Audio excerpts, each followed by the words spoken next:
Hi, എല്ലാവർക്കും നമസ്കാരം. ഞാൻ ഷൈൻ സി.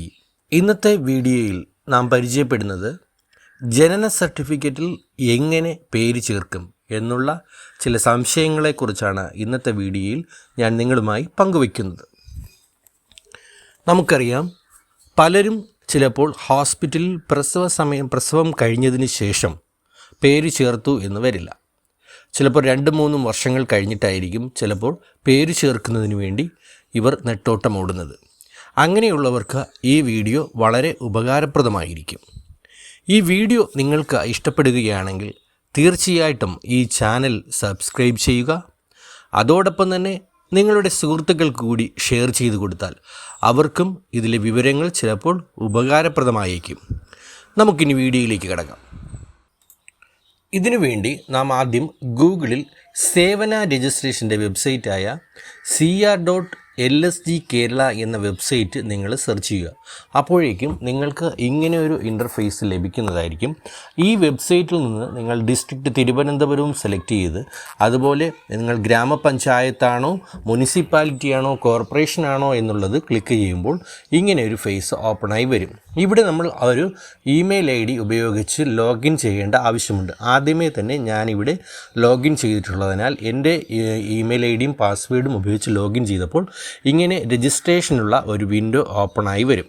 അപ്പോൾ ഇതിൽ ബർത്ത് സർട്ടിഫിക്കറ്റ് രജിസ്ട്രേഷൻ ചെയ്യാനുള്ള വിൻഡോയാണ് ഞാനിപ്പോൾ ഓപ്പൺ ചെയ്തത്. ഇപ്പോൾ ഞാനിവിടെ ആ കുഞ്ഞിൻ്റെ മാതാവിൻ്റെ പേര് ഇവിടെ ടൈപ്പ് ചെയ്യുകയാണ്. അതിനുശേഷം നെയിം ഓഫ് ഫാദർ, കുട്ടിയുടെ പിതാവിൻ്റെ പേര് ഞാനിവിടെ ടൈപ്പ് ചെയ്തു. ഇനി ജനന തീയതി സെലക്ട് ചെയ്യുകയാണ്.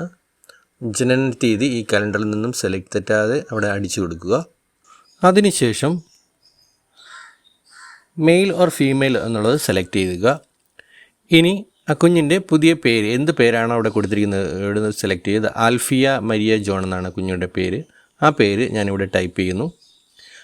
അതുപോലെ തന്നെ അതിൻ്റെ മലയാളം ഇതും കീബോർഡ് ഉപയോഗിച്ച് അവിടെ നമുക്ക് ആ കീബോർഡിൽ ക്ലിക്ക് ചെയ്യുമ്പോൾ ആ പേര് നമുക്കവിടെ ടൈപ്പ് ചെയ്യാൻ പറ്റുന്നതാണ്.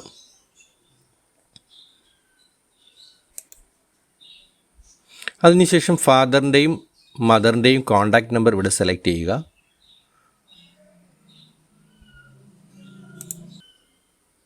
എന്നിട്ട് ഹോസ്പിറ്റൽ ഡീറ്റെയിൽസിൽ കാണുന്ന രജിസ്ട്രേഷൻ നമ്പർ, നമ്മൾ ഹോസ്പിറ്റലിലെ ഒരു ഡിസ്ചാർജ് കാർഡ് ഉണ്ടാവും, അതിനകത്ത് രജിസ്ട്രേഷൻ നമ്പർ ഉണ്ടാവും. ആ രജിസ്ട്രേഷൻ നമ്പർ ഇവിടെ ടൈപ്പ് ചെയ്ത് കൊടുക്കുക. അതിനുശേഷം നെക്സ്റ്റ് എന്ന ബട്ടൺ പ്രസ് ചെയ്യുമ്പോൾ ഇങ്ങനെ ഒരു വിൻഡോ ആയിരിക്കും വരുന്നത്. ഈ വിൻഡോയിൽ നമുക്ക് ഏറ്റവും താഴെയായിട്ട് ഡോക്യുമെൻറ്റ്സുകൾ അറ്റാച്ച് ചെയ്യാനുള്ള ഒരിതുണ്ട്. ഇവിടെ ഞാൻ ഡോക്യുമെൻറ്റ്സ് അറ്റാച്ച് ചെയ്യണം. ആദ്യം ഞാൻ അറ്റാച്ച് ചെയ്യുന്നത് ആ ഹോസ്പിറ്റൽ റെക്കോർഡാണ്. അത് ഞാനിവിടെ ഓൾറെഡി സ്കാൻ ചെയ്തിട്ടുണ്ട്. ആ ഹോസ്പിറ്റൽ റെക്കോർഡ് ഞാനിവിടെ ടൈപ്പ് ചെയ്തിട്ട് അറ്റാച്ച് ചെയ്യുന്നു. ആ ഹോസ്പിറ്റൽ റെക്കോർഡാണ് ഇപ്പോൾ ഇവിടെ കാണിക്കുന്നത്. ഇനി അടുത്തത് ആധാർ കാർഡ് ഓഫ് ഫാദർ, അച്ഛൻ്റെയും അമ്മയുടെയും ആധാർ കാർഡ്. അപ്പോൾ രണ്ടുപേരുടെയും ആധാർ കാർഡ് നമ്മളിവിടെ ടൈപ്പ് ചെയ്ത് കൊടുക്കണം, ടൈപ്പ് ചെയ്ത് അറ്റാച്ച് ചെയ്ത് കൊടുക്കണം. ഇപ്പോൾ ഞാനിവിടെ ആധാർ കാർഡ് അടിക്കുകയാണ്. അടുത്ത് ആധാർ കാർഡ് ഓഫ് മദറാണ്. അത് ഞാൻ ചൂസ് ഫയൽ കൊടുക്കുമ്പോൾ ആ ഫയലും ഞാനിവിടെ ഓൾറെഡി സേവ് ചെയ്തിട്ടുണ്ട്, അതിവിടെ കൊടുക്കുന്നു. അതും അറ്റാച്ച് ചെയ്തതിന് ശേഷം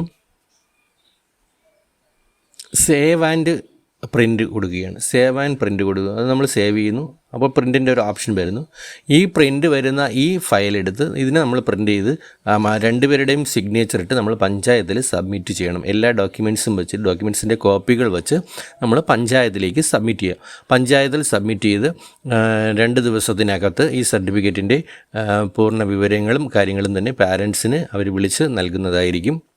നമുക്കിത് വീണ്ടും തിരിച്ച് നമ്മുടെ യൂസർ IDയും ആ പാസ്വേഡ് ഉപയോഗിച്ച് നമുക്ക് കയറുമ്പോൾ നമുക്ക് മനസ്സിലാകും നമ്മുടെ ആദ്യം സബ്മിറ്റ് ചെയ്തിരിക്കുന്ന അപേക്ഷയുടെ ഇവിടെ ഇത് കാണിക്കുന്നുണ്ട്.